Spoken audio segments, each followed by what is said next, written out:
back.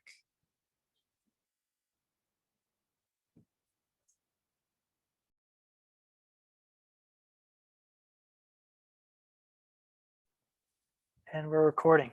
Okay, so some bureaucracy first, some administration stuff. I've gotten a few emails asking where the Zoom recorded sessions are in Canvas. I'll send a more detailed email about this probably tonight. I should just do it tonight with like pictures that'll show you what to click and where. But for everybody listening now and in the future, you go to the Canvas page, you go down on the left side to the like links in the column, click Zoom, and then it'll open up the Zoom sessions. You click Cloud Recordings, and then you'll click the cloud recording for the week that you want to see. And again, I post these either Wednesday night or Thursday morning, early afternoon. Really depends if I have plans going on. If I have plans going on,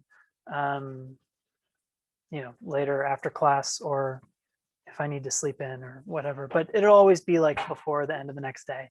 And I can't control it, but Zoom asks for a password. But the password is just below the video. You have to like click a thing that says show password. If you click it, it'll like automatically copy it to your clipboard, and then you just Control V it in. But it's there, and I don't set it, so it's just present. And again, I'll send around emails with screenshots of this so that it's really clear how to do it. One other thing is for everybody in the Zoom session, remember that the way that I take attendance is at a random point in the class. I'm going to screenshot this, and whoever's in the screenshot will get credit for having their camera off or having their camera on, whatever. If you by some unfortunate chance don't have your camera on or aren't present or whatever when I take the screenshot, not too much I can do, because that screenshot will be the law or whatever for that day's points of attendance.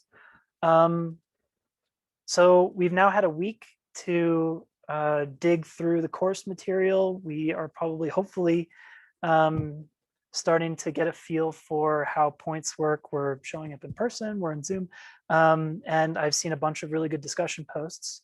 Does anybody have any questions since we've had a week now to settle into how stuff is going to work for the course? No? We all feel good? 2 thumbs up, 1 thumb up? Okay, excellent. Okay, so for this week, we read The Stranger, and I know I promised slides. I didn't make them for this one. I did a pile of lecture notes. So when I don't do slides, I will post the lecture notes, or if I do slides, I'll post those too. Whatever I'm lecturing with, I will post those on our Canvas page. So these are posted there now. If you'd like to have them open on your other screen or wherever to follow along, you may. It's under lecture notes and slides, I think is what I called it in the Zoom page. And I'll do PowerPoint slides eventually. I know they really help, but I got to write the lectures in the way that the material inspires me, and this one inspired notes. And Dostoevsky's notes too. That's a lecture I wrote a couple of years ago. It's a really fun one. So next week we'll do Dostoevsky. That reading I think is on Canvas. Can anybody confirm? Has anybody like looked for the Brothers Karamazov? Yeah, okay. So it's on Canvas. I haven't put the Kierkegaard reading up on Canvas yet. I will. I just have to decide like what I actually want you to read from it. Ideally, I'd have you read the whole book, but that would be really cruel. So I have to find the right selections, and I'll do that this week and get it scanned and posted on Canvas. So that'll be available. Okay, so just to preamble. I wrote these lecture notes 2 nights ago or last night. I can't remember. And it's largely inspired by my own personal interpretation of The Stranger and Jean-Paul Sartre. So this, I think, is the version that I had you all buy for our class.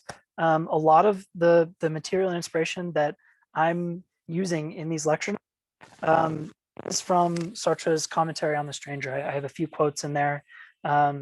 And so if you're interested in seeing Sartre's interpretation of this book, then you have this resource available to you. It's a quick, easy read. It's like 30 pages or something, 25 pages. But it's a really lovely interpretation. And I wish I knew when he wrote it. So Sartre and Camus had this really fascinating friendship where they become friends in World War II in Paris, both writing for underground newspapers. And Camus publishes The Stranger 34, I think, is when it was. Yeah, 1944. Let's see. Let's find out. Yeah, I think it's 19. It doesn't say. 42. Okay, so 1942, about halfway through World War II, Camus publishes The Stranger. Sartre loves it, and they're fast friends. And Sartre is developing his own version of existentialism as Camus is developing his version of absurdism.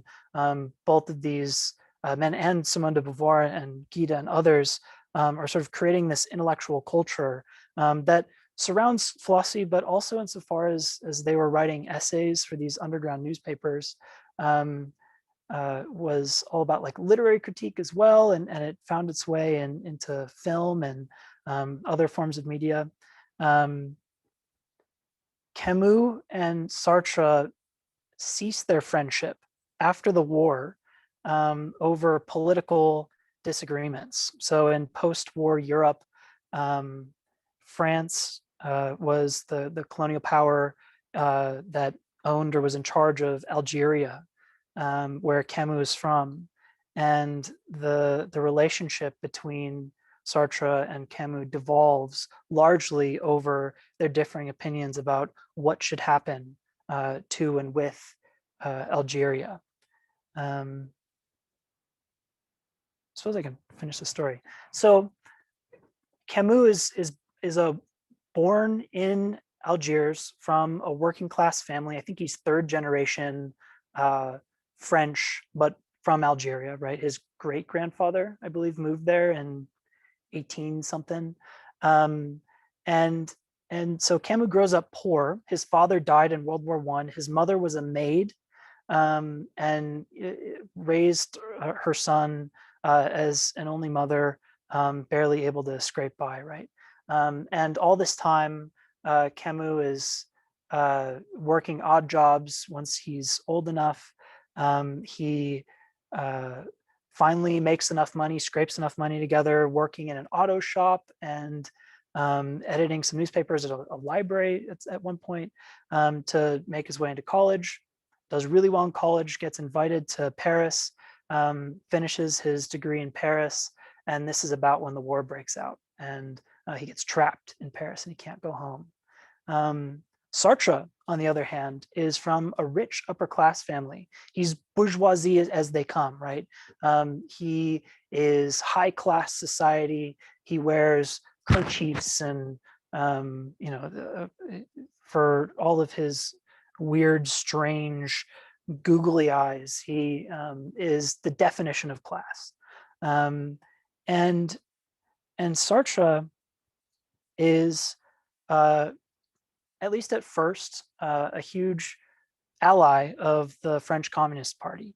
And now the existentialists in the French Communist Party sort of split up, and Sartre always remains Marxist in his own way. At the end of his life, I think he identified as a Maoist.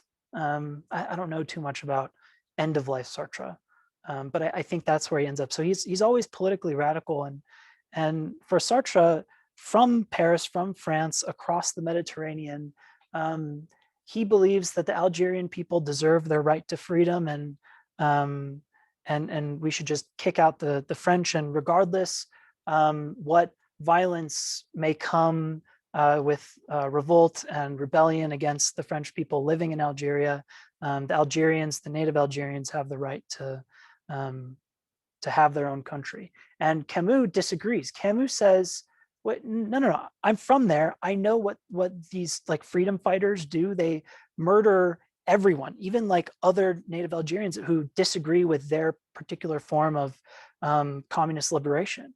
I've seen whole villages burned and destroyed." And so Camus,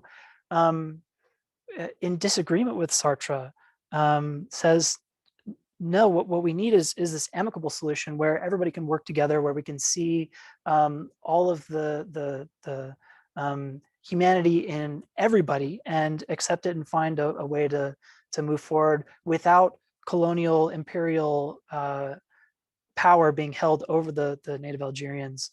But we can also enfranchise the Algerians without kicking out or murdering or violently managing the French. And what happens is Sartre becomes really popular for his views, and Camus becomes really unpopular because the native Algerian freedom fighters hate him because he's saying like, hey, the French are good too. And the French hate him because he's saying, hey, we should give the Algerians back, like their land. And so Camus like completely alienates himself and ends up that Sartre's enemies, they send public letters back and forth, sniping at each other. Sartre is really mean in them. And their great friendship that is sparked over an inspiration shared deeply and philosophically, and that finds its beginnings in the publication of this book, breaks down over these political concerns, where Sartre, removed from boots on the ground and very like the ends justify the means kinds of guy, accuses Camus of being a moraliste, a French moralist who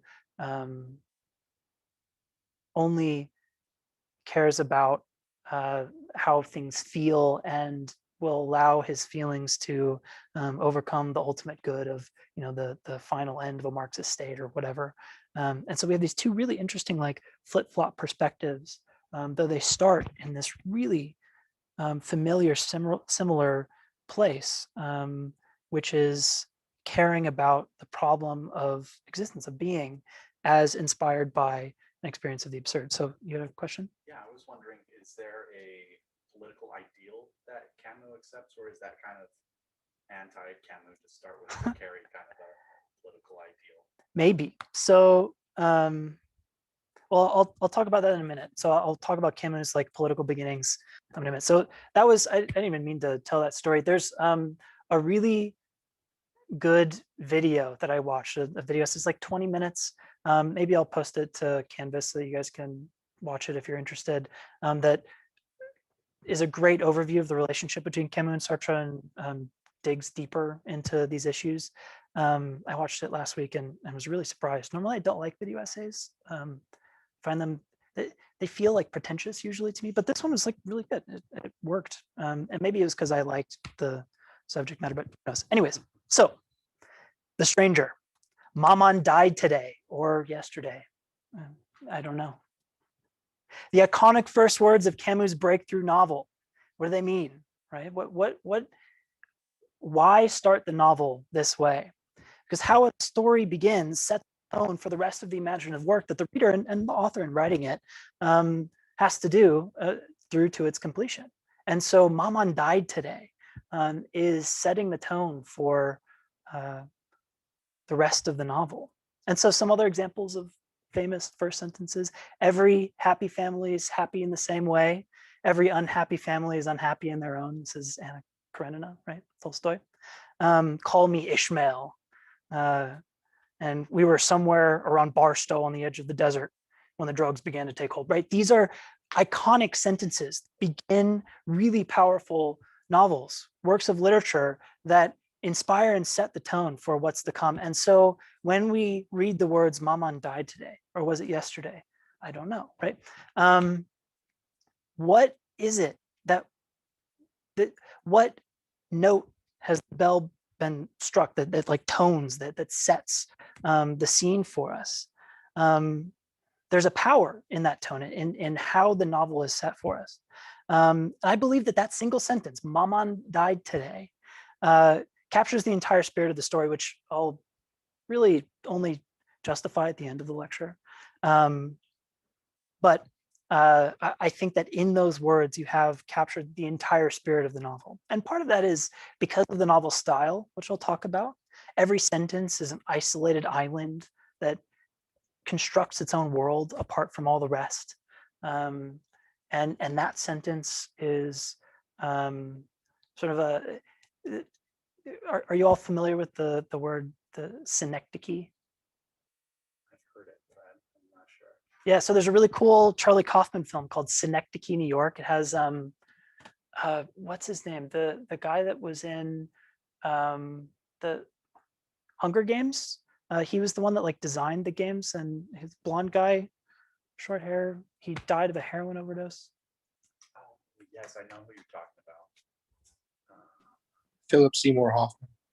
Philip Seymour Hoffman. Yeah, Philip Seymour Hoffman is the main character. Anyways, so synecdoche is sort of like an Ouroboros idea, the snake that eats its own tail. It's every object is a reflection of the whole, and the whole is a reflection of each part that, you know, are related in this way. Anyways, the movie by Charlie Kaufman is Philip Seymour Hoffman is a movie director that wants to make a movie about directing a movie. And so he like hires a double of himself. And then the double does the same thing. And so there's like all these like layers of doing the same thing over and over. It's wild. Anyways, the style of The Stranger, insofar as these sentences are islands, is very much the same way. That it's a kind of synecdoche. Every sentence speaks to the rest of the novel, and the novel speaks through each isolated sentence. So Maman died today gives us, as I'll argue by the end, it communicates the spirit of everything to come that is present, the lesson of The Stranger. Okay, so some preliminary remarks. I talked a little bit about Camus' history, but we'll just go through quickly some other fun facts, because it's important, I think, to know who is writing what we read. This is something that isn't done in maybe every department in the university, especially in philosophy.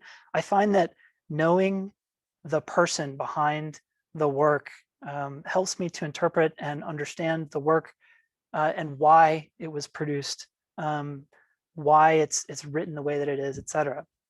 And this is, don't take this as like an absolute fact, something that you ought to do when you read. It's called it had a name. It was a fallacy, the like personification.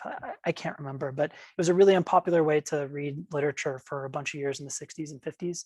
And it was kind of a McCarthyism. Like if you read and interpreted novels inspired by the person who wrote them, like you didn't divorce the life of the author from the life of the work, then you were thrown out of your English departments. But especially for philosophy like this that is so personal.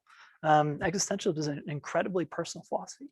And maybe that's why only Sartre claimed to be an existentialist, even though everybody who's operating at the time is so similar, is that they're all developing their own personal existentialisms. That it really helps to have the person. Anyway, so Albert Camus, born 1913 in Algiers, in Algeria, working class family. He was born in the middle of World War I, lived in his most formative years through World War II. Again, like I said, his father died in the First World War, and so was raised by his mother, and they didn't have very much money at all. In 1935, Camus joins the French Communist Party to iron out the inequalities between French and Algerian citizens. So he sees the disproportionate amount of power afforded to the imperial French, and how the imperial French in Algeria are abusing the native Algerians. And so joins the French Communist Party as a way to make himself a part of the solution to the problem that he saw and grew up in his whole childhood. And throughout his life, Camus would fight both philosophically and actionably for equitable and peaceful resolution to the intercultural tensions that plagued Algeria, which I described a little bit before with Sartre's relationship. However, 1 year later, 1936, Camus leaves the party, annoyed by their insistence on strictly following the ideological lines of the party. So the party says, hey, Camus, you have to think and say these sorts of things. And Camus says, screw you. And so he leaves in disagreement with the party leaders. And so this is an answer to your question, right? What is Camus' political leaning? Well, the existentialists and the communists, or at least like the Marxist inspired communists who are still like philosophically living more in a philosophical realm than a political realm until post-war, when the politics really take off and they get a really practical hold. And as it always happens with ideologues, and especially for whatever reason with Marxism, the ideologues of Marx who bring about communism make it very unlike the philosophical beginnings that inspire Marx. Anyways, Camus, like the rest of the existentialists, shares so much with the communists, the Marxists, the people who want the people, capital T, capital P, to have maximal amounts of freedom, to be able to have the maximal amount of social dynamism and economic dynamism, to move around and to use their freedom to the best of their abilities, right?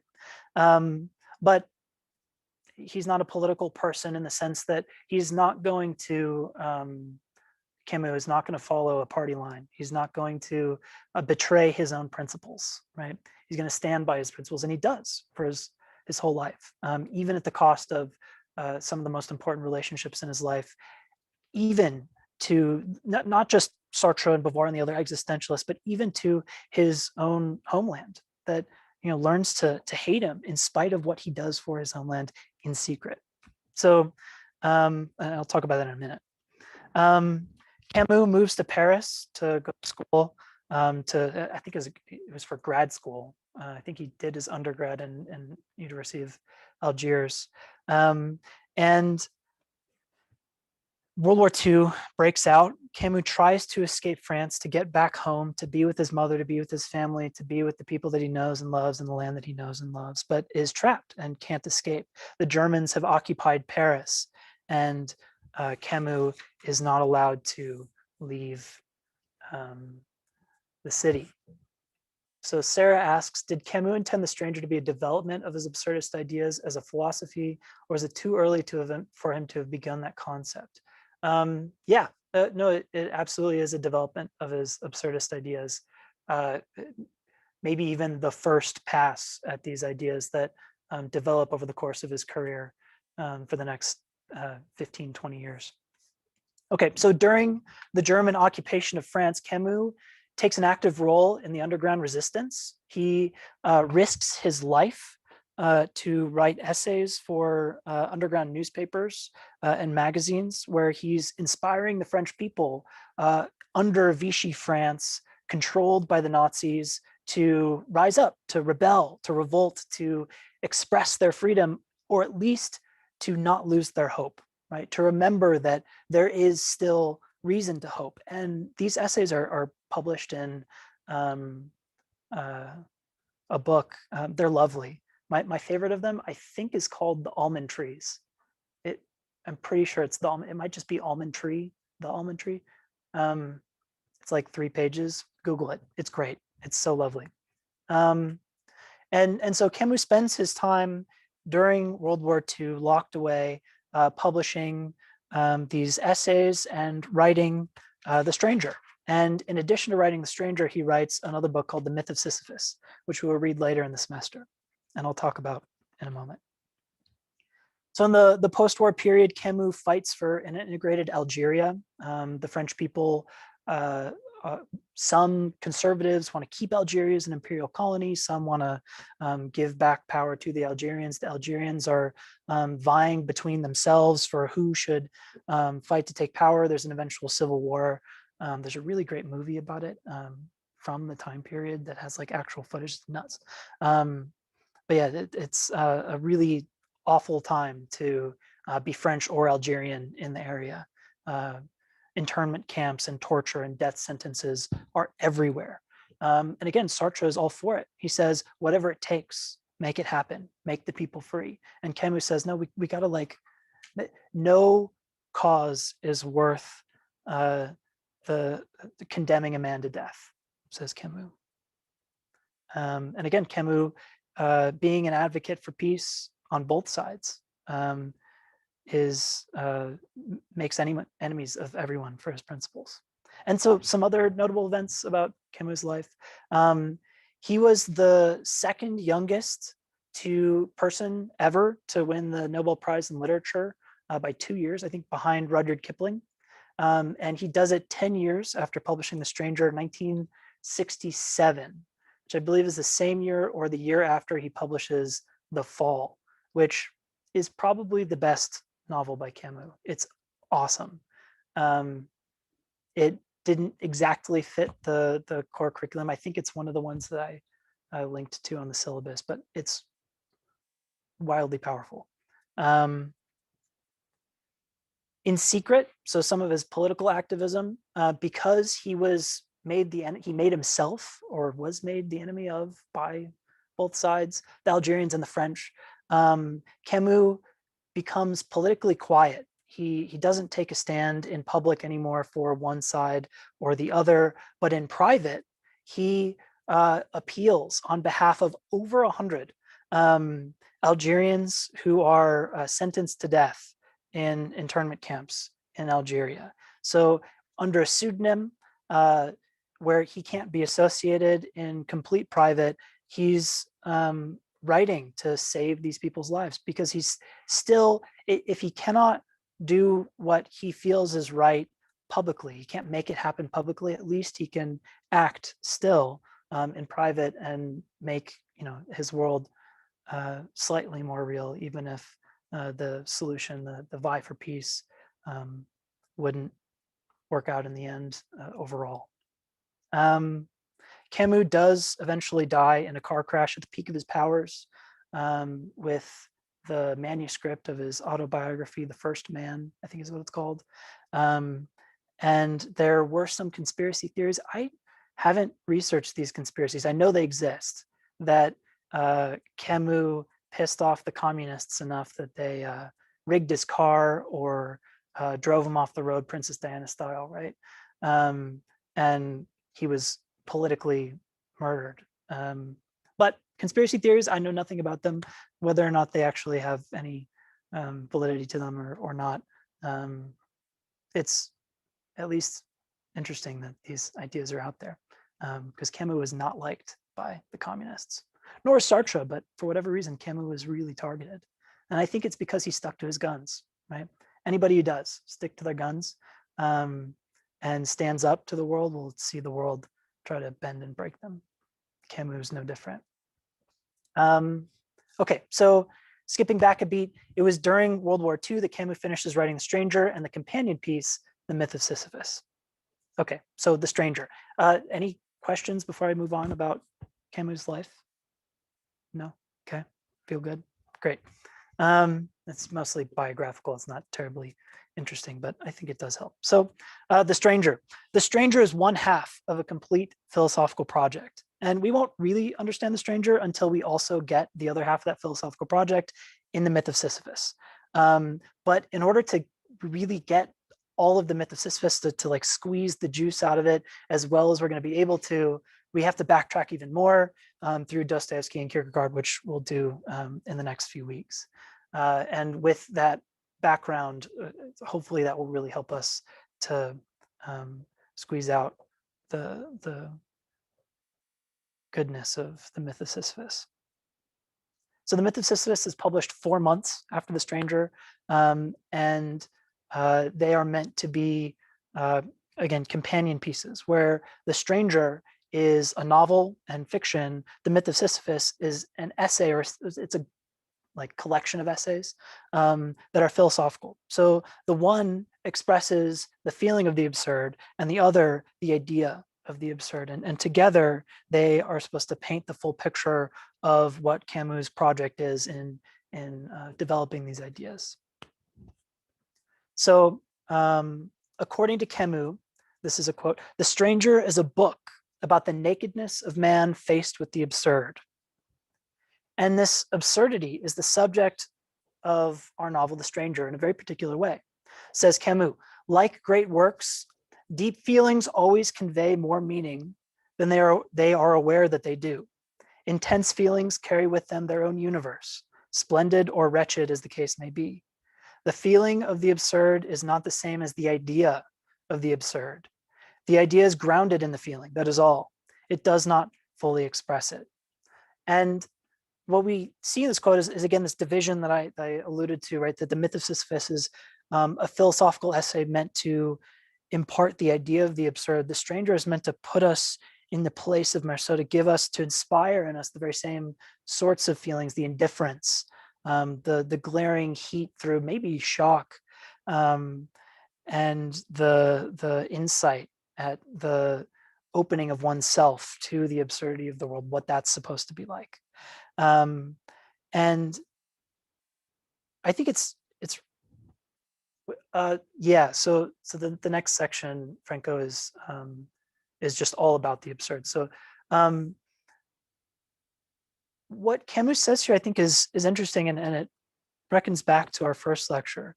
Camus says the feeling of the absurd is not the same as the idea. The idea is grounded in the feeling, meaning that the feeling is prior. It's what comes first, and the idea is derivative of the feeling. And similarly, the novel is published, the feeling precedes the idea, the Myth of Sisyphus, by 4 months.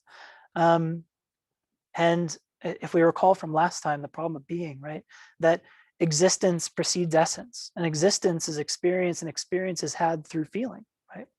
And this is just a doubling down of Camus, that both in practice and how he publishes, how he presents his philosophy, that we're seeing this notion become more concrete, but also in the content, which we'll talk about when we discuss the absurd very shortly.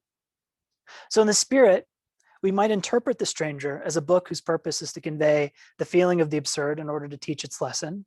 And on the other hand, there is still the idea of the absurd, and this lesson is to be taught in the Myth of Sisyphus. So how does The Stranger convey the feeling of the absurd? Is it successful? And what lessons do we walk away from the book having felt? And before I color your naive, in a good way, naive, right? Your uncolored feelings with the lecture content to come, I want you all to break up into groups. So I'm gonna, I don't know what happens with the recording. So it might just record like me as the breakout rooms happen. It might stop the recording. I'm not sure. We'll find out after this. So apologies to you guys in the future who are watching this lecture. But you know, it's a kink to iron out, and we'll get it ironed out right now. So anyways, what I want you to do as I break you out into groups is discuss just those questions. How does The Stranger convey the feeling of the absurd? Is it successful in conveying the feeling of the absurd? And what lessons do we walk away from the book having felt? Okay. What do you feel after reading it? And again, remember, I haven't defined the absurd. We haven't talked about it, but the feeling precedes the idea, right? That the feeling is primitive. And so even if we don't have a strict conceptualization, if we were hopefully attending to the book as we were reading it, we should have gotten a sense of what that feeling is. So let's talk about it. And if you didn't, then that would be an answer to the second question: was it successful? Okay, so let me do breakout rooms. And then we'll create, I don't know, 2. How many?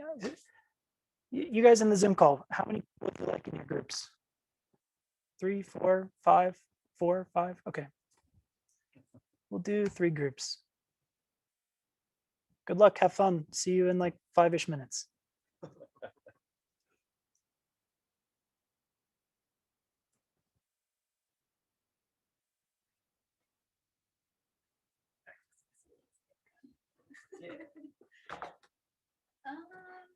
That's so true. I know. Well, the whole first part's And like it just like, he's like interactions the day, then sleeps Yeah. all the time, and then all of a sudden he's like kills someone. and I was like, wait, where did that come out of? Like, it was like Right. out of the blue. And then, but I feel like the climax of all his emotion is when he's talking to the priest, because that's like the only real, like, I'm mad. But like, as soon as the priest leaves, he's like, or the clergyman leaves, he's just fine. He's like, okay. And then I got bored, you know. Yeah, then he gets bored. But like, that's, I feel like the only like real emotion he gets like throughout this whole thing is in that like spot. But even then, it's still very physical. Like he like has a physical altercation versus like thinking about like his emotion. He's annoyed. He doesn't want to spend his last moments like thinking about God when he knows he's about to die. He's like, I only have so much time. Why do I want to be doing this when I don't actually even believe it? Yeah. You know, which is a good point. Are you guys online hearing this? Good. Okay, so I want to hear from you all too. What do we think? What was the feeling of the absurd? And was it successful? What did your groups come up with? Dallas, thanks for raising your hand. Yeah, this isn't necessarily like a formulated idea, but I just had like the feeling of like this is just so crazy what's happening during the scene with the chaplain when he comes into Murso at the end of the book. And I'm like, this guy, the chaplain's not listening to anything he's saying, and Murso's just like, why are you here? And it just kind of like culminated into like, this is just really weird what's going on here. It's not, like I said, not like a developed idea, but that's just kind of how I felt about it. Yeah, so I mean that's right. That moment is Marceau's breakthrough. It's where the world stops happening to him without his taking part in it. He opens himself up to the world, and he has to snap in to realize that he has to wake up, and that's the waking up moment. So the fact that that's the moment that you felt most powerfully about the novel is exactly right. That's where the feeling of the absurd is supposed to really take grip in us, the reader, because that's where it first comes alive or wakes up for the first time in Murso. And when I say wakes up for the first time, Murso is awake to the feeling of the absurd, but in sort of a removed way, right? Where it expresses itself as the heat of the glaring sun, the glinting spears of light off the steel of the knife, right? The wine pounding in his temples, the veins bulging in his forehead. That's the moment when the feeling of the absurd isn't routed into some physical sensation. It's actually experienced intellectually, deeply existentially, you might say. And it's this that inspires his opening up. So other groups, what do we think? Did we also have absurd feelings or not? Was the novel complete trash? Did we hate it? It thing frustrated me. It scared me. I almost like couldn't sleep right the rest of the night.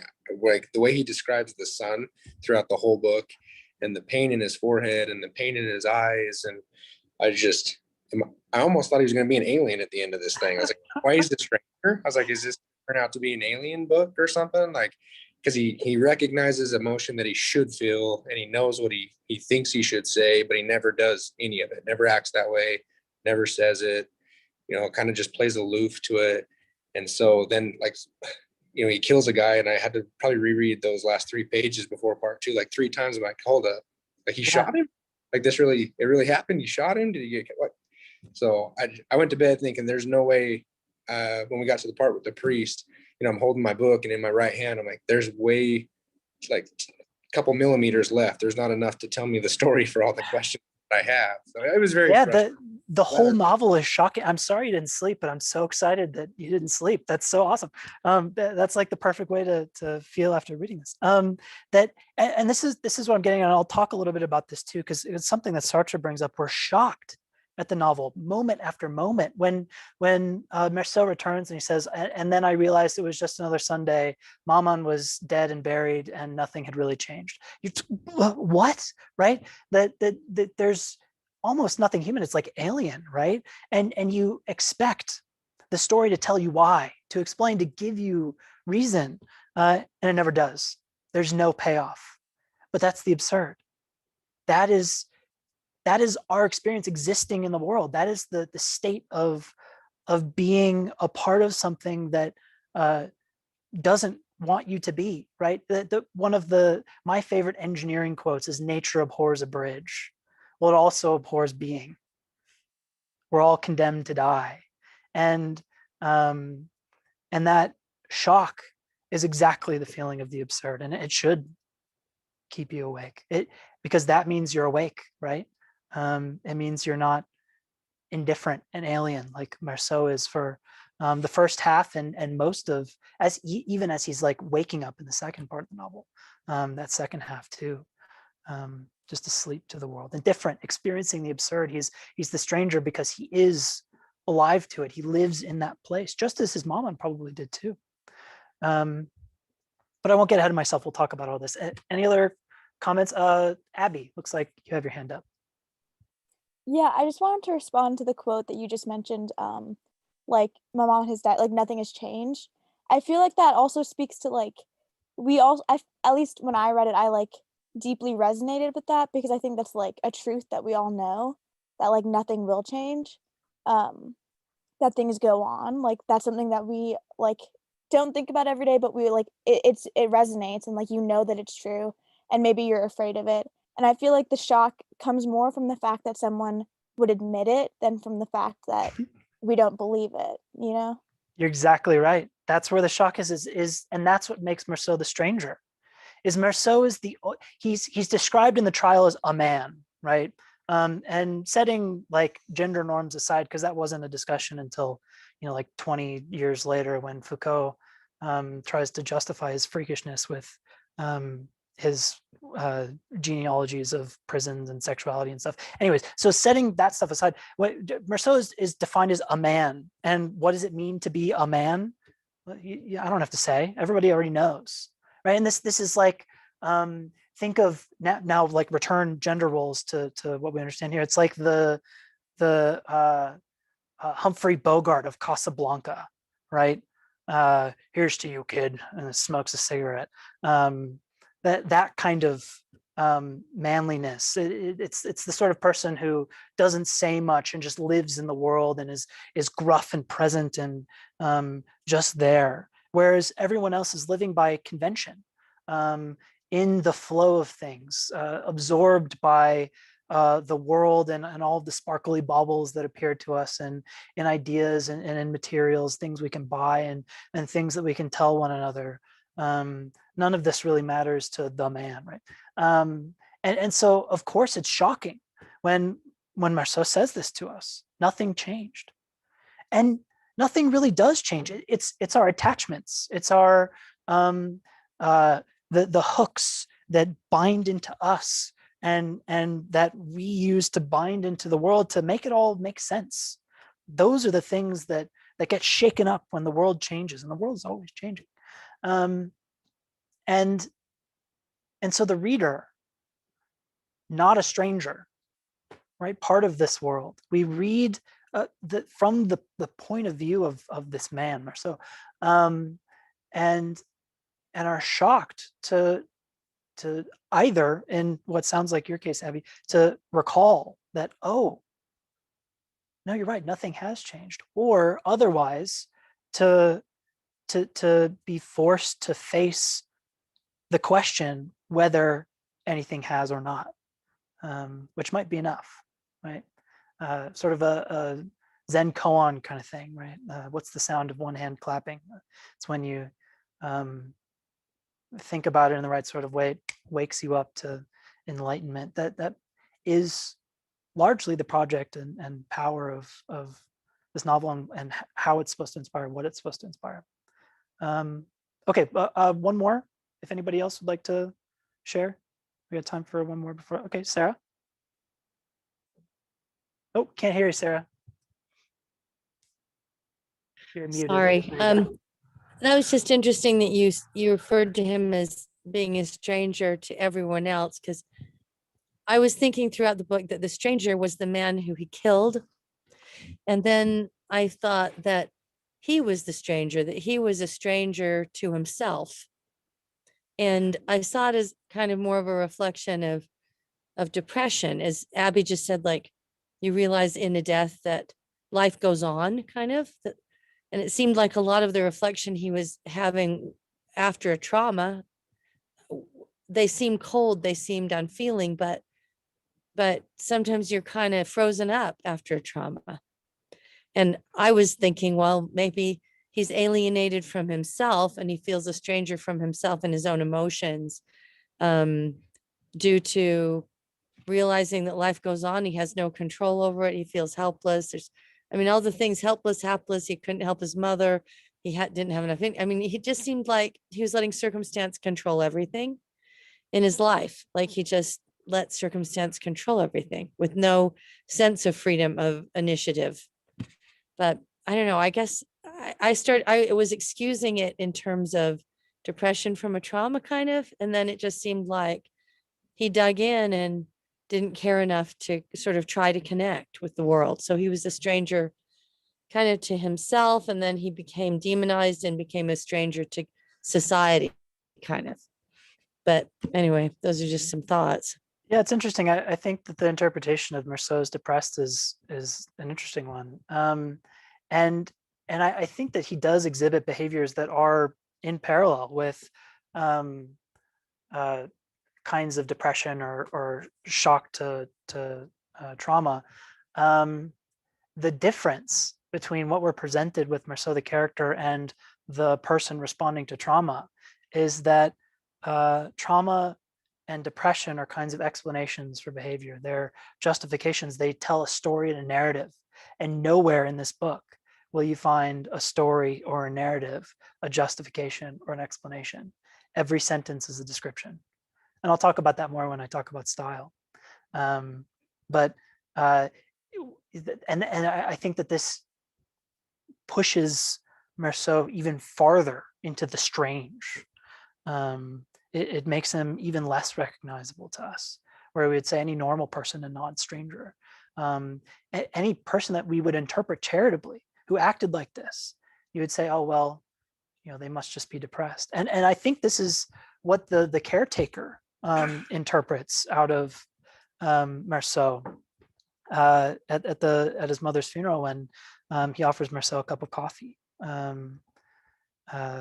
That he sees this man sort of stolid, uncaring, cynical, but just empty, and thinks to himself, maybe I can wake him up a little bit. That would be the human thing to do, even though it's totally faux pas, taboo to. So the modern equivalent, because there was a question about this in the discussion board, to like smoking a cigarette and drinking coffee over the vigil of your dead mother would be like a stranger walks into your vigil where you are meant to watch over the body of your dearest family member so that her soul can find peace and rest as it transitions to heaven, and says, hey, do you want to smoke some pot? And you're like, okay, yeah, let's get stoned. I don't really care about watching my mother's soul safely make it to heaven, right? So that's kind of like where the stickiness is. It's just a complete disavowal of the responsibility that you're supposed to take, and you're also supposed to like express emotion. Anyways, I think that the caretaker there interprets Murso in this way, though I don't think that Murso is depressed. I think the only evidence that makes Murso human and maybe inspired by trauma is that he calls her Maman. And I'll talk about that more at the end. That's like sort of the kicker of my thesis in this lecture. Okay, so what is the absurd? There are two notions of the absurd that have play in The Stranger and in Camus generally. in existentialism sort of across the board. There's first the feeling of the absurd, which we've talked a little bit about.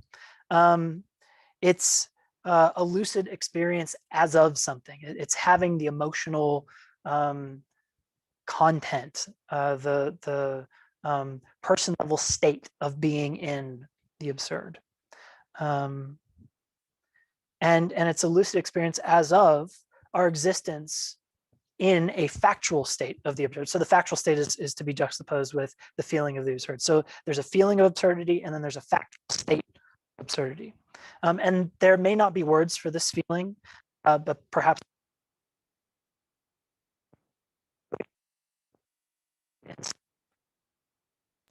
You're cutting up. We can't hear you. oh.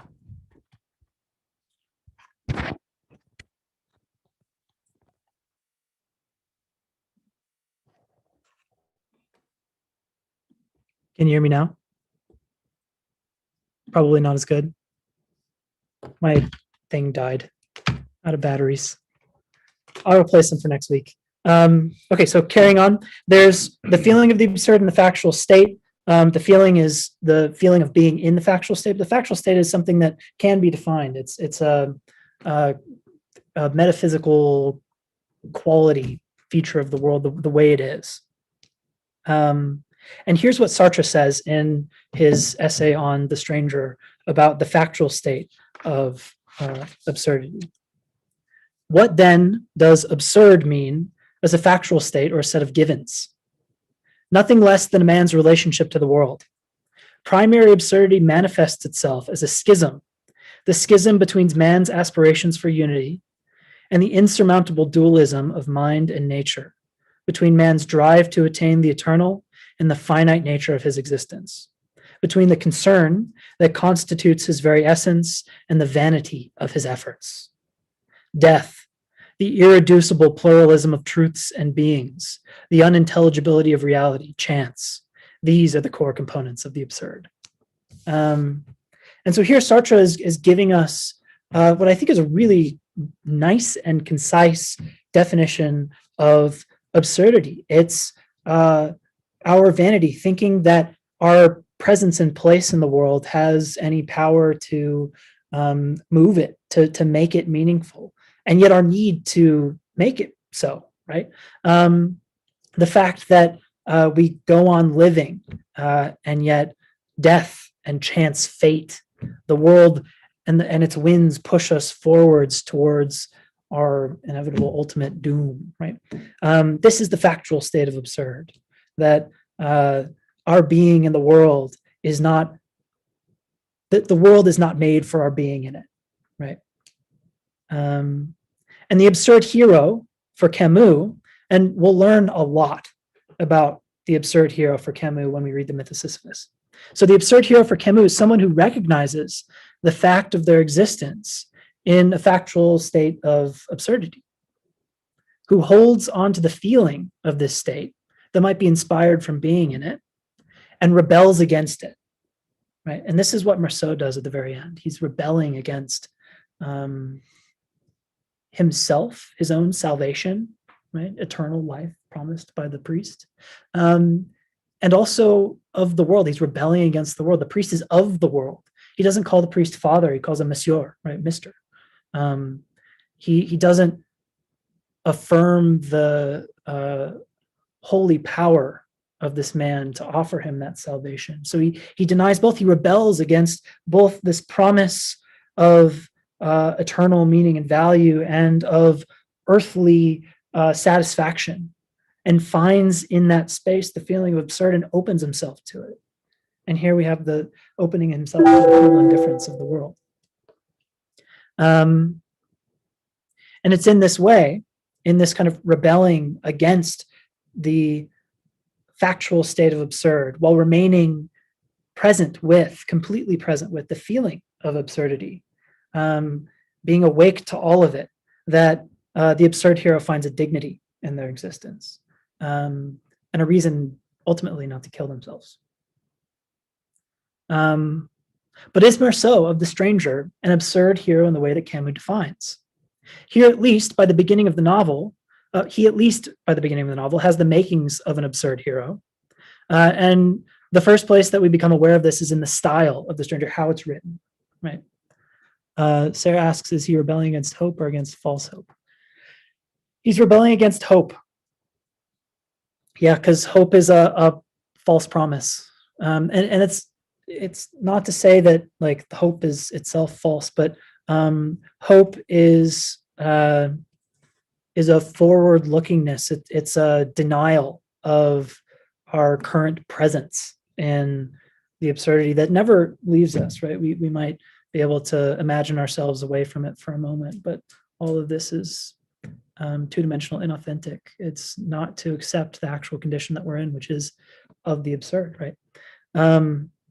And so one rebels against hope and finds in that rebellion dignity. Okay, so remember that I prefaced your reading of The Stranger with what Murso doesn't say is nearly as important as what he does. This is why. So here says Camus, the absurd hero only describes, he does not explain. There are no explanations. Every sentence seems to live in a vacuum of all the rest, throttling all those behind it and all those to come into an unexplained, undifferentiated non-existence. That each one is its own world, its own short, brief world. And what Sartre says of this is really fun. He says that any normal author would say the bridge spanned over the river, but if Camus was writing it, he would say there was a bridge over the river, right? Where one is active, the bridge spans. The other is just, there is bridge, right? It's descriptive. It's a state. It doesn't explain why or how, what place this might have in a narrative. It just simply states. And the novel is a series of events that has very little causal connection to one another. I get the feeling as I read it that none of the events seem necessary. In novels, I read a lot of fiction. I love literature. And part of the reason I love it is because you read enough of it, you start to get a sense of like archetypes and motifs that are really common. You can see like the connections that draw authors from their inspirations to their own works. And there's always a story. There's a causal connection that explains why one event happens to the next. And the really powerful moments in novels are those that you have building up in you and feeling, but you don't expect still somehow. Like all of the truth is right there, and then boom, it happens. And you didn't see it coming, but it was all there, ready and present for you to feel and experience and to realize. And this is, in fact, what makes Dostoevsky an amazing author, is he's a master of offering that experience. Brothers Karamazov and Idiot, Crime and Punishment all give just that. But The Stranger is different. There is no causal line. Every event seems disconnected from the rest. There's no need for any of the events of The Stranger to have happened. It seems to have been able to happen in any way, right? That he doesn't need to have met Raymond or Solimano. He could have had any girlfriend or no girlfriend. None of these facts of Murso's life are essential to the ultimate completion, the realization, except for maybe a few very important moments. Again, these are moments where Murso wakes up to the absurd. And I'll talk about those when I'm done talking about style. So just to foreshadow a little bit. So more on style, it's frequently commented that The Stranger takes on an air of Hemingway in cadence and Kafka in intellectual timbre. And I think Sartre is right here to say that Kafka's out of this world surrealism has no place in Camus' novel, The Stranger. The Stranger is a novel that takes place completely in the present. And Kafka's, I hesitate to call them heroes, main characters, K, it's really just himself, are stumbling through surreal worlds, trying to break through this impenetrable barrier of the unknown to understanding. The trial is trying to understand why he's being judged, to understand the bureaucracy of the world that commits K to to his arrest. And the castle, similarly, K, different K, but same K, is trying to break through the impenetrable, confusing, strange world of the village to get to the castle, but never does. These Kafkaesque surrealisms have an analogy that they're similar to the stranger, in that the stranger he just is so shockingly strange to us. But unlike K, Murso is totally present, and the world is just there for him. There's no impenetrable next step. There's no moment of comprehension and understanding that will come from the right interpretation. The world just is, and that's enough for Murso. But the Hemingway example is apt. The sentences of the stranger are short and punchy. They, again, express in style the idea of descriptiveness without explanation, right? Of the absurd hero being a man or whatever. And it was considered to have been written in the American styles of Hemingway, Faulkner, James. James famously said World War II used up all of the words in the world, right? That there were no words left after World War II. And Hemingway is super famous for his short, really punchy sentences. And Camus doesn't write this way in any of his other novels, especially in The Myth of Sisyphus. In The Myth of Sisyphus, Camus is chatty, right? He just like will talk your ear off, and like his language is poetic and mellifluous. It's beautiful. It's wonderful to read, and it's full of humanity and expression and feeling, which is like so just removed from this. And so what is Murso not saying? Well, he's not explaining it. He's not drawing causal connections. He's a mirror for the rest of the world, and almost empty to the rest of the world in the same way that a mirror might, that there's only present in the mirror whatever shows itself. And I think this might even be a kind of critique from Camus. So now I'm going off into like my own personal interpretation here. So my impression is that Camus isn't happy with Murso, especially in the first half of the novel, that Murso is an inappropriate person. Even though he lives he's a naked man in the face of the absurd, which is the right makings of an absurd hero. He's not an absurd hero, and so is the worse off for it. And the way that Camus sort of almost like ironically sort of pokes at Murso, and maybe even his readers as well, is by having the character just not care about who he interacts with and how. So he observes Solomano beating his dog with no moral inclination one way or the other. He becomes pals, not friends, pals with a pimp who beats the living hell out of a woman for like, no, he like spits in her face and then beats the shit out of her. That's like despicable, right? But Murso's being in the absurd inappropriately is that this like degree of indifference that it inspires in him that makes him kind of an awful person. That it isn't until Murso actually wakes up to his condition that he becomes responsible for his existence. But before he's responsible for his existence, he just allows it to happen, and what happens is mostly not good, right? And I get the sense that this is Camus telling us, wake up, right? Don't be Murso. Don't be indifferent. Don't allow yourself to be the victim of a senseless murder. And that is the murderer, not the Arab who's murdered. But don't allow yourself to be the victim of a senseless murder, the person who kills, because you're indifferent to the world, because it is absurd. Do not be a nihilist. Don't allow yourself to float. Exist with intentional. Okay, so soapbox aside. So of course, Murso is describing his world.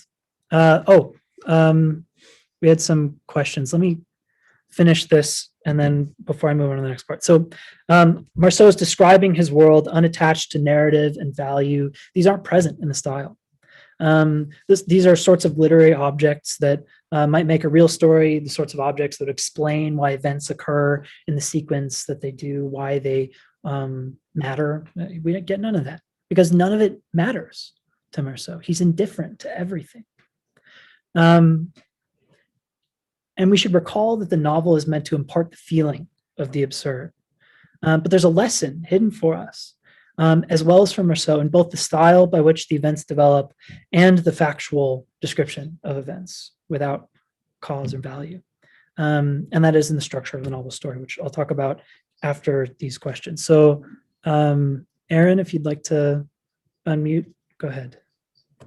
Yeah, I was just going to ask, what do you think is the balance between Murso's extreme indifference and some what is thought of like good teachings like Stoic philosophy or Zen philosophy?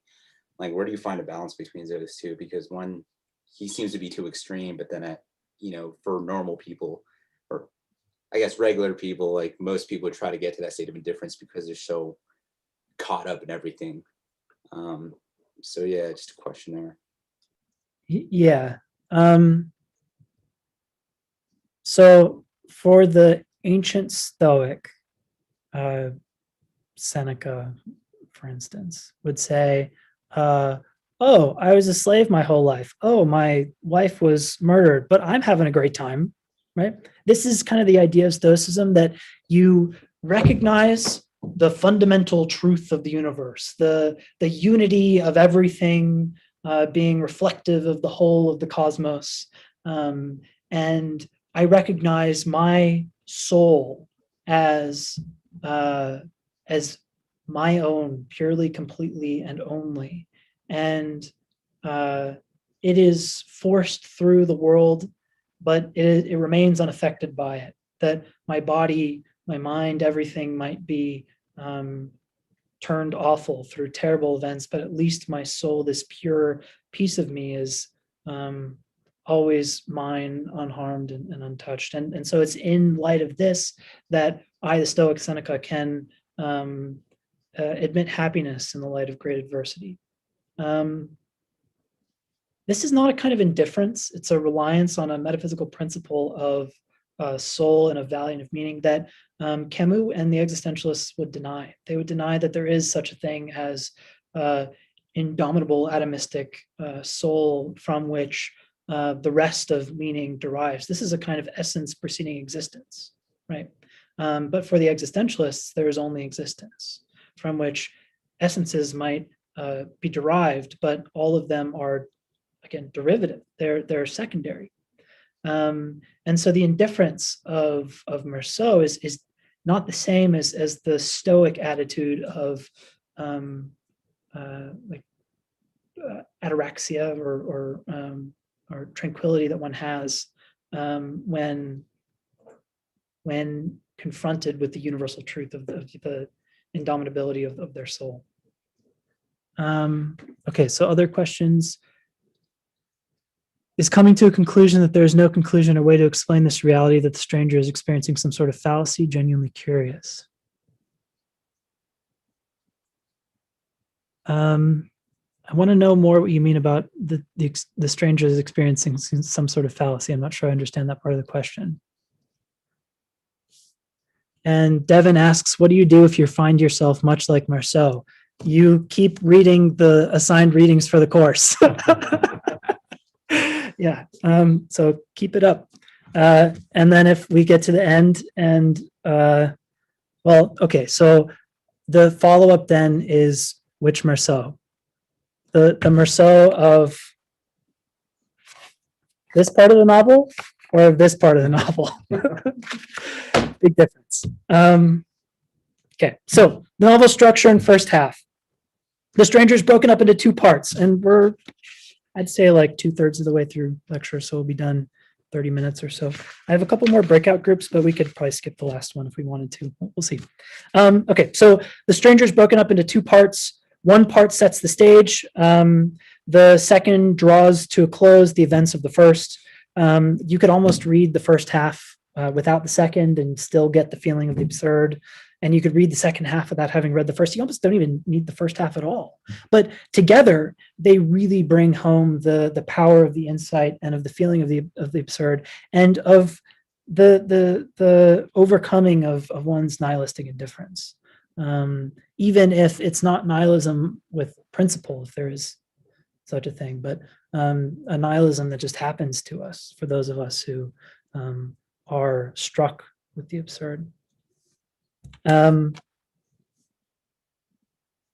first part of the novel follows the life of Murso, who lives in a factual state of absurdity. And the second part of the novel tells how this character wakes up to the feeling of the absurd, who opens himself up to it finally. In complete indifference to one possibility or the other, for instance, do you love me, asks Marie, and Murso says, I don't know what that means, probably not. It would be fun to be a witness of that. Is that the worst way to respond to someone saying I love you? Pretty much. I don't know what that means, probably not. I think personally her response to him pissed me off more than his response. Because she was just like, okay. Yeah, well, so she likes him because he's kind of weird. That's what I Yeah. got more too. It's like, you're so weird. I love you. It's kind of her Which point of view. makes him still the stranger, right? He's not loved because he's like. He's not loved because of a felt empathy or compassion, a connection. He's loved because he's a quirky, strange thing that she is curious and fascinated by, right? Yeah. In her own way. Women love aloof. Okay, so Murso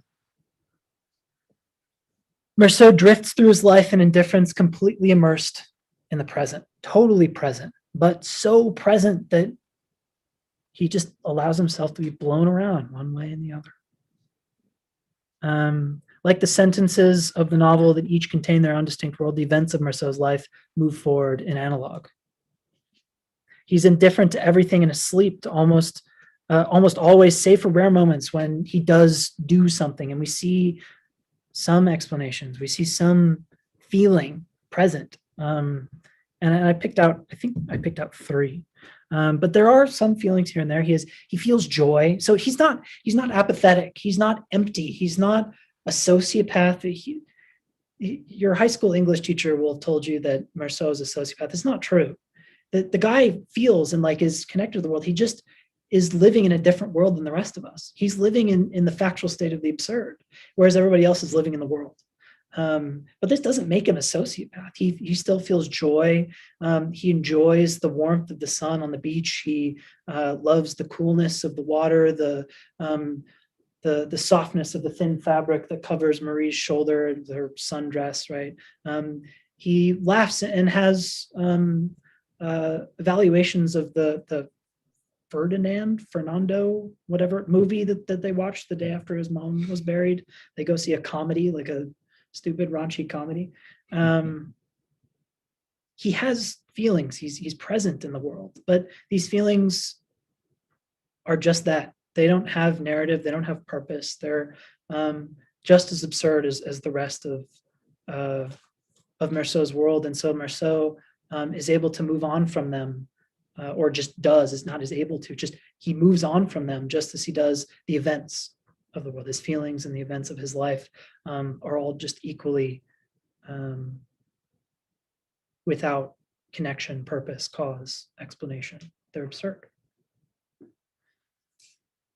But there are rare moments in an otherwise factual and unfeeling experience of a life that Murso becomes present or is forced to reckon with the absurdity, where he cannot remain indifferent any longer. And we read at the outset of the book that it occurred to me that anyway, one more Sunday was over, that Maman was buried now, that I was going back to work, and that really nothing had changed. And we hope for some payoff, some explanation why Murso feels this way or doesn't, but it never comes. And so our shock it rolls us through the novel. We keep looking for something that won't be present.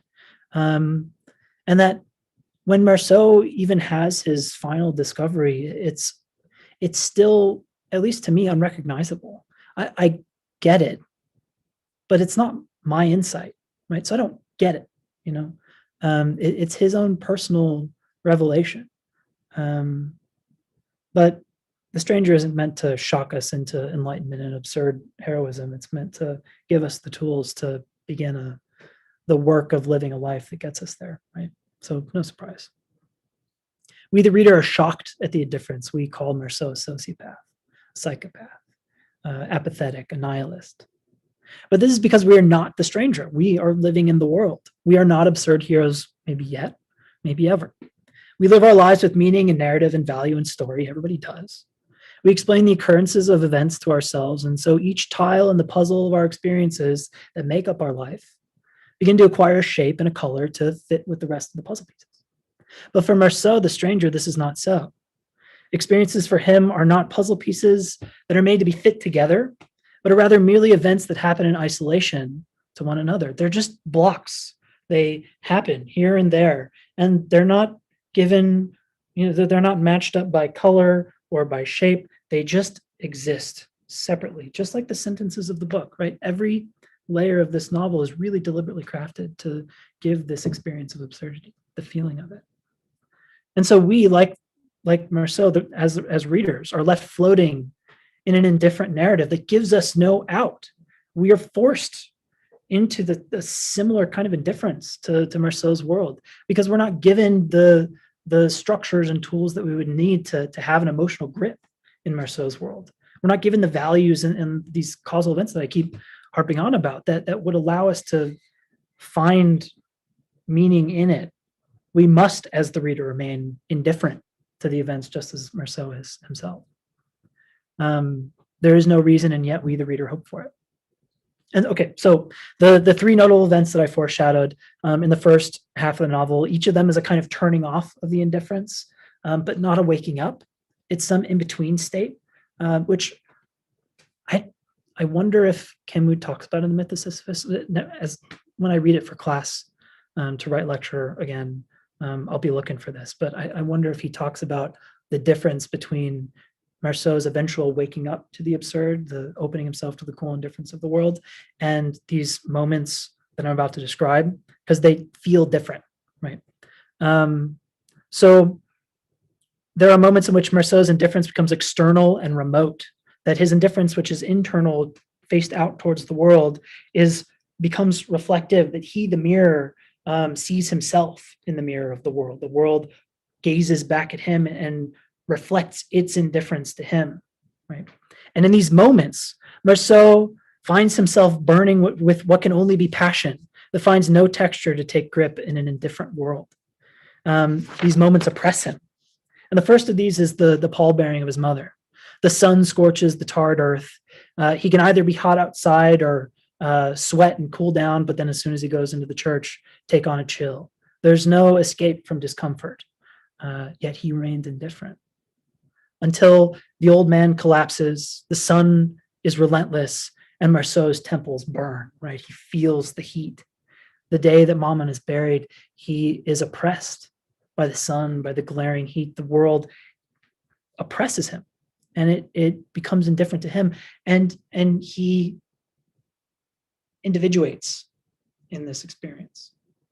He becomes apart from the rest. He's forced out of his own indifference, but is still without the tools to care or understand why.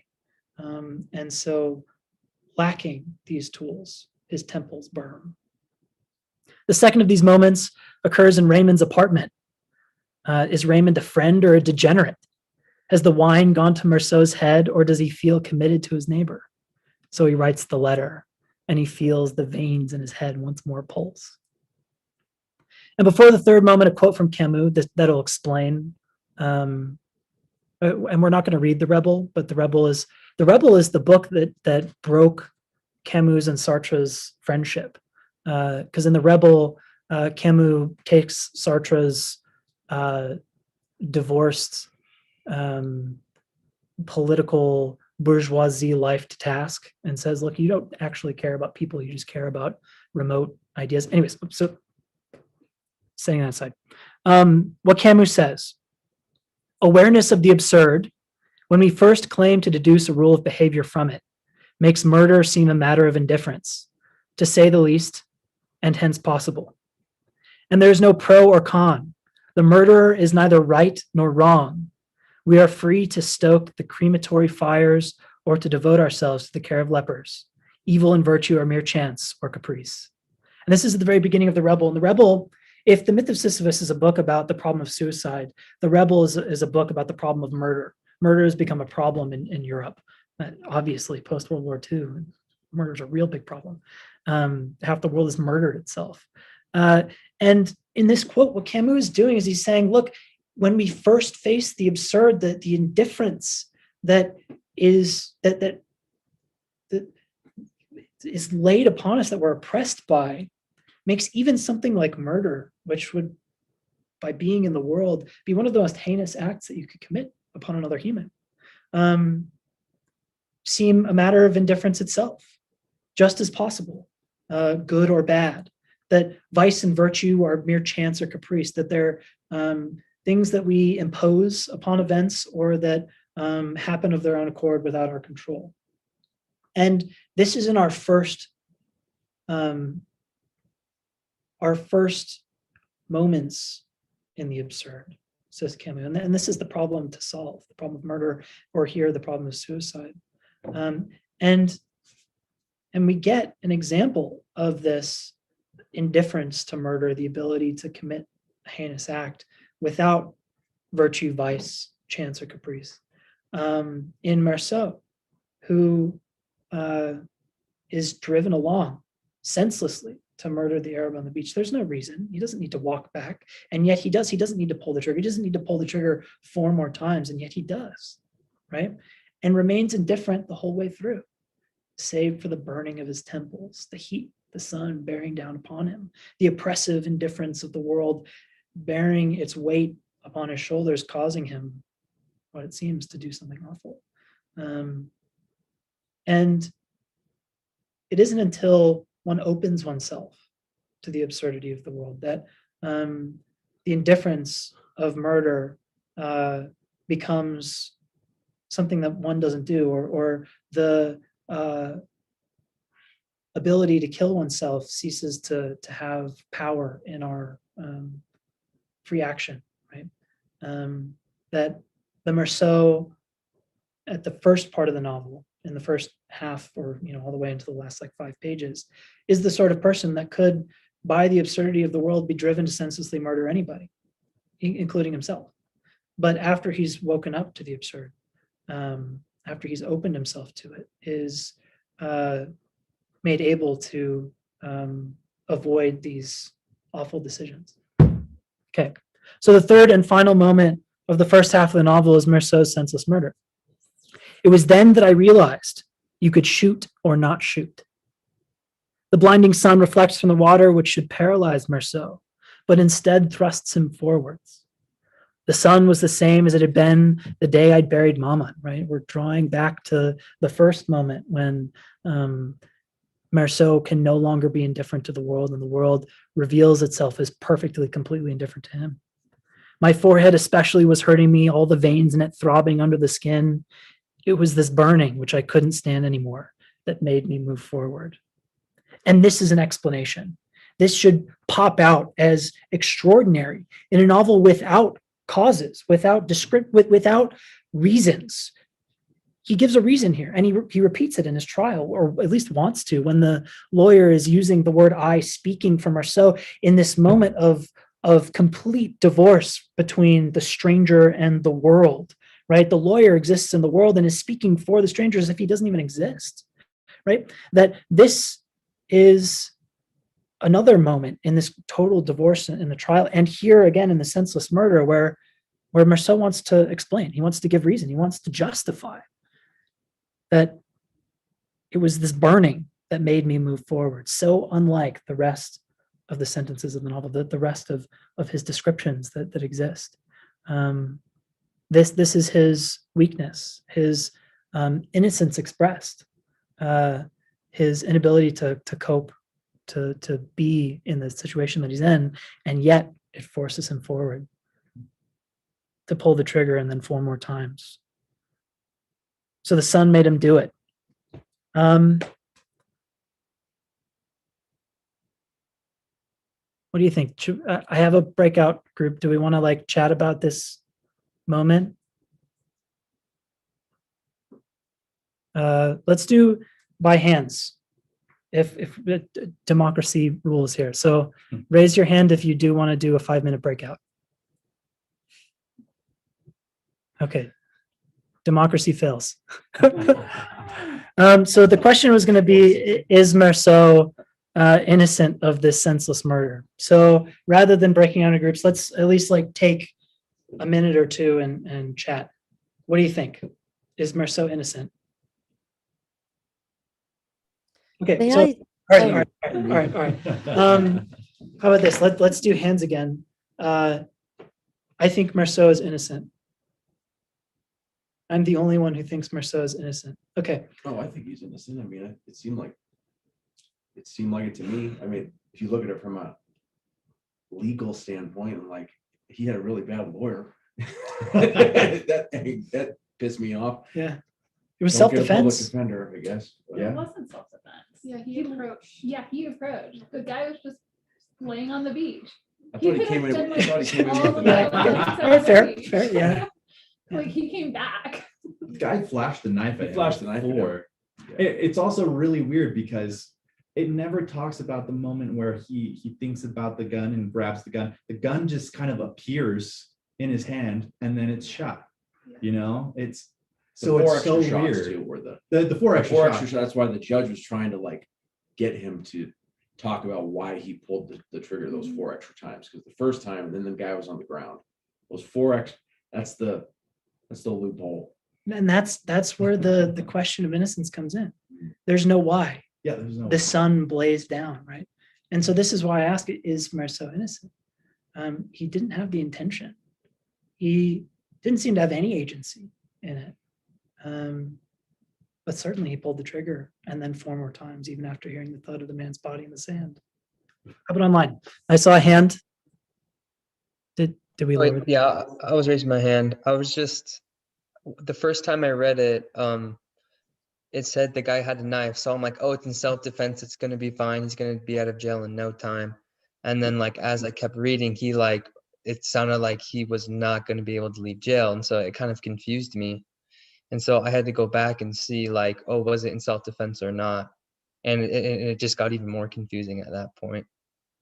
Yeah, exactly. There's maybe no right answer.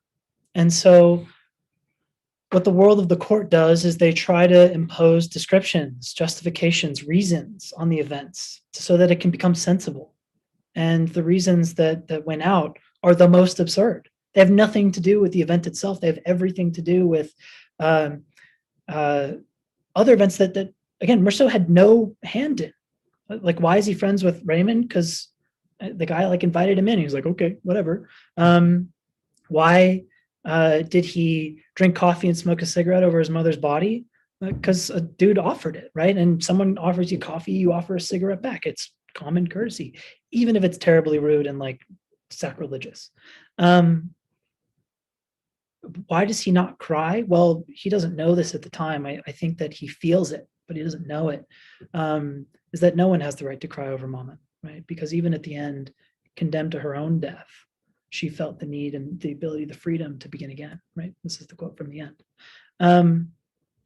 And he's a stranger and his life is strange. And so the court imposes absurd descriptions that cause him to be condemned to death. Yeah, okay. Sarah, why did he take the gun with him? If he had been afraid, why didn't he just stay away? Well, because he would have needed reasons to do any of those things. This is a man who's indifferent to reason, who acts on a whim at best, and then is forced forward by the glaring heat of the sun at worst. Abby. Yeah, I guess I feel confused by the question of his innocence, just as a question at all, because I feel confused about his own, I don't know who he is enough to know whether or not he's innocent. And I think that's what they're grasping at in the trial. They're trying to like figure out who he is, and there's almost nothing there, which is why it's so absurd. Like there's nothing to figure out, which is like it almost makes it like impossible for him to be innocent or guilty, because he's almost like not even a person enough to be either. Cool. Yeah, I like that. He'd be guilty with, or he could plead insanity in the real world probably, because it's like he's so disconnected from everything. Yeah. Reading that book was like an emotion, like reading a book in like an emotional foreign language to like a regular person, you know, like trying to connect with anything that he does, the whole thing. It's like infuriating. Did you guys hear that? Yeah. Yeah, I think the emotional foreign language is a really nice description. Yeah, that's cool. Can we say that he's also like motivated by just hedonic pleasures as well? Like it seems like the feeling of wanting to go to the beach, just go on a vacation and enjoy things with Marie. That is something that he wants to do, and he's not indifferent to it. You know, when given a choice between nothing and feeling pleasure, he'll go with pleasure. Yeah, so the only caveat that I would add to that is that he's hedonic without being a hedonist. There's no ism. Right. So he's hedonic. He's just like, when one is completely in the present moment, they will by nature be hedonic. Yeah. Right. Their passions will move them forward until it's the world that forces you. And even when he's in jail, and this is part of the wake up process, is losing his freedoms, is not being able to live in that hedonic state, right? He doesn't actually believe that whatever feels good is what I should do, right? Because that's not what the man does. That's not who the absurd, the person living in the state of the absurd, not here yet, how they would act. But when Murso is in jail, he loses the ability to act hedonically, and we see repeated over and over. I recalled that what Maman used to always say, which is that you could find the ability to enjoy anything. So here he's trying to cultivate a kind of Stoic indifference. He's reminded of a truism or something that allows him to maybe still at least attempt a hedonic movement towards coping with his prison time. Whether or not he's actually committed to it is questionable until the very last time that he says it, when he's very much committed to it. Okay, so one discussion. The novel's conclusion, last 2 pages of lecture notes, and then we're done. So the second half of the novel tells the story of Murso's jailing, trial, and death sentence. Murso is jailed, he loses his freedom, and with it, his ability to remain indifferent to the world. The world's absurdity and its indifference to him, now he's indifferent to the world outside of jail, now in it, the world becomes indifferent to him. So much so, again, as I mentioned, that the lawyer speaks as if he were Murso. The world's absurdity and its indifference to him is too oppressive. It forces him to wake up from himself, and it forces him to exist fully and authentically, even if just for the last hours of his life, for that waking dawn, in which he awaits the bells of the church to toll the drawing of the guillotine out in the square. Murso's trial happens without him. The events of the trial are almost entirely inconsequential to Murso. He only recognizes, I hesitate to even call them like key events. They're just like some events of the trial. There are a few important ones. Mostly what he recognizes is the heat and the hustle and bustle, the oddity of a particular journalist that has really nothing to do with anything, right? It's like there are these people arguing over whether or not you should live, and all you can focus on is this strange dude in the corner that has nothing to do with, the balance of fate being turned one way or another for or against your continued existence. It's absurd, isn't it? So as Murso's freedoms are slowly stripped away, the smoking, the being with Marie, the ability to communicate with anyone except himself, he talks to himself. So too is Murso's ability to remain indifferent. He can no longer smoke or be with his girlfriend, swim or go where he pleases. And he never forgets that saying. Maman used to say that you can always find something to be happy about.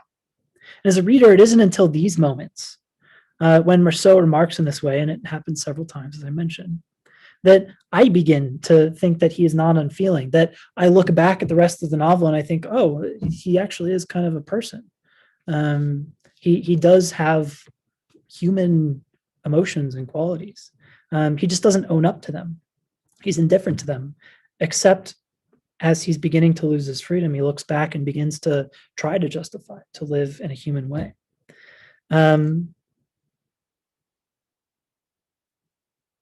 So the beginning sentence, Maman died today. How striking that Camus chooses to use Maman, a childish endearment of mother. In some translations, older ones, it is translated as mother, and this completely like destroys the effect of the first sentence and of the novel. He's not calling her mother. He's not calling her by her name. He's calling her Maman. It's like, do you call your mom Mama? Hi, Mama. Yeah. It's like sweet and innocent, and it belies the sort of connection that we share with our parents before puberty, before growing up and becoming independent people out in the world. It tells the story of that sort of feeling that you have with your parents before you grow out of it, right? And yet she died yesterday or today, maybe, I don't know, right? There's a juxtaposition in the use of that word and then his indifference. They are in complete clash with one another. That here is this completely human and childlike reverence for a relationship that changes nothing, just another Sunday had passed. And here is, again, the feeling of the absurd laid bare before us in the very first sentence of the novel that even Murso doesn't himself realize until the end of his experience, the end of his life.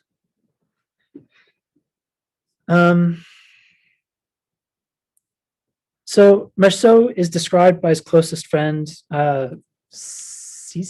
Celeste, as a man, and everyone knows what that means. He calls his mother Maman. The very same Murso who didn't cry at his mother's funeral and who smoked and drank coffee over a dead body refers to her as a child would. Yet they no longer have anything to talk about when they were together. They no longer expected anything from one another, and yet she remains his Maman. They hadn't communicated for who knows how long when he moved her out of the neighborhood into the home. Still, she is his Maman. And it's not until Murso finally wakes up to the absurd after his clash with the priest, the denial, the rebellion against absurdity, the promise of hope, and the distraction from the present that was promised by an eternal future. That Murso wakes up to the absurd and recognizes the factual state of the world's indifference to him, and simultaneously feels deep in himself, as well as that Maman becomes his Maman. That is to say that she comes alive with her son, according to him. As he says, for the first time in a long time, I thought about Maman. This is directly after the altercation with the priest. I felt as if I understood why at the end of her life she had taken a fiancé, the Perez guy who fainted, why she had played at beginning again. Even there, in that home where lives were fading out, evening was a kind of wistful respite, just like for him. Evening is the time that he waits furtively for the dawn to come, hoping for another 24 hours to live. So too with his mother, condemned to death, waiting to die in a home. When she goes to sleep, she doesn't know if she'll wake up the next day. And so an evening finds a kind of wistful respite. So close to death, Maman must have felt free then and ready to live it all again. Both condemned to death in very different ways, both inspired to freedom, and he feels a solidarity with his Maman. He feels her for the very first time, and he doesn't cry over her. He respects her in a way that only adults might towards one another, though still calling her Maman in this childish way. Nobody had the right to cry over him. So you see, Murso in his jail cell and Maman in her home were each condemned to death. Each was a stranger in their own worlds, disconnected from everyone and everything about them, waiting furtively in near anxiety, nausea, as Sartre would call it, for the dawn to come, promising another day of life. And as soon as Murso has been jostled awake, alive by his altercation with the priest who attempts to impose the greatest absurdity of all upon him, he recognizes what it means to call his mother Maman and what it is to be condemned, not to death, but to life in the absurd. He's no longer condemned to death. He's condemned to the cool indifference of the world, to being open to it. As if that blind rage had washed me clean, rid me of hope. For the first time in that night, alive with signs and stars, I opened myself to the gentle indifference of the world, finding it so much like myself, so like a brother, really. I felt that I had been happy and that I was happy again. So Murso transfigures his past, his indifference to the world, this emptiness that travels throughout the novel until this moment. It remains so until he's able to find an interpretation of the world that can transfigure it, that can give it the meaning and power that it needs to give him dignity and happiness, to give him an understanding of his Maman. The internal feeling of absurdity and the factual state of absurdity are now in parallel, in total alignment within Murso. Maman's words, "You can always find something to be happy about," had never been more true. And the next day, Murso would be killed in front of a raging, hateful crowd screaming at him. But none of that mattered. The extremity of the absurd would no longer cause his veins to bulge, his trigger finger to shoot 5 times. He was happy. Okay, that's the end. I had another discussion group, but it's been a long time, so we'll just call it there. Next week is Dostoevsky, Brothers Karamazov, the most famous passage from it. It's a shame that I can't make you read the full 600-page novel. So do it in your own time. It's awesome. If you like that kind of literature. So I wouldn't recommend the Brothers Karamazov if you don't already really enjoy 19th century literature, if you don't enjoy the old kind of Kaji Dickens-esque writing.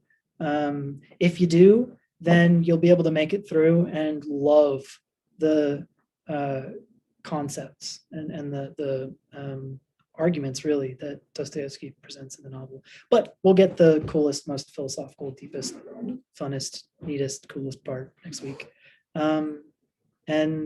And yeah, it'll be much like this one, no slides, lecture notes. I might draw on the board a little bit. Not sure how it'll work. I like to draw on the board for this lecture, but we'll see. Any final questions? Sarah asks, why is authenticity what gives a sense of peace? Well, to answer the question why, we'll have to read the Myth of Sisyphus. Franco says, I think he calls his mother Maman because of his lack of motivation to change. He's probably taught to say that, oh yeah, okay, so he might just, as a matter of habit, do it. I think that's an interesting interpretation. It'd be cool to see how you would interpret the rest of the novel through that line. Any other final words, comments, questions, concerns? Sorry, what part of the Grand Inquisitor are we reading? I have it posted on Canvas. So it's everything that's on Canvas under the Dostoevsky. I think it's like 40 pages. And again, it's like novels. So we're reading a lot in the class, but I'm starting you off super easy, and then we'll sequentially get more complicated until it becomes nearly impossible to understand anything Simone de Beauvoir says. Awesome. Cool. And yes, Scott, we are going to dive deeper into the existence essence dichotomy. That'll happen mostly with Sartre week. Cool. Thanks for coming. Thanks for being here. I took the screenshot, so you're all, accounted for. Thanks. See you next week. Thank you.